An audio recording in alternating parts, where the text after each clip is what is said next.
بسم الله الرحمن الرحيم. الحمد لله رب العالمين، والصلاة والسلام على سيد الأنبياء والمرسلين وعلى آله وصحبه أجمعين. أما بعد، فإن أصدق الحديث كتاب الله، وأحسن الهدي هدي محمد صلى الله عليه وسلم، وخير الأمور عبادها، وشر الأمور محدثاتها، وكل محدثة بدعة، وكل بدعة ضلالة، وكل ضلالة في النار.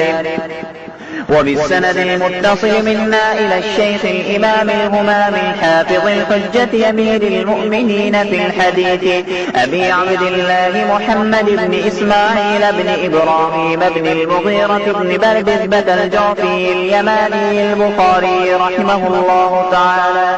اللهم انفعنا وانفعنا بعلومهم وعلومكم أجمعين، آمين يا رب العالمين. أنه قال: حدثنا سليمان بن حرب قال حدثنا حماد بن زيد عن ثابت عن أنس رضي الله تعالى عنه وعنهم أنه قال: قال النبي صلى الله عليه وسلم: الصبح قريبا من خيبر بغلة، ثم قال: الله أكبر، قربت خيبر، إنا إذا نزلنا بساحة قوم فساء صباح المنذرين، فخرجوا يسعون في السكك، فقتل النبي صلى الله عليه وسلم المقاتلة وسبى الذرية، وكانت السب صفية فسارت إلى لحية الكلب، ثم صارت إلى النبي صلى الله عليه وسلم فجعل عتقها صداقها. فقال عبد العزيز بن صهيب لثابت: يا أبا محمد، أنت قلت لأنس ما أصدقها؟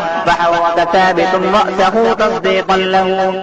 وبه قال حدثنا آدم قال حدثنا شعبة عن عبد العزيز بن صهيب قال: سمعت أنس بن مالك رضي الله تعالى عنه وعنهم أنه يقول: سبى النبي صلى الله عليه وسلم صفية فاعتقها وتزوجها. فقال ثابت لأنس رضي الله تعالى عنه: ما أصدقها؟ قال: أصدقها نفسها.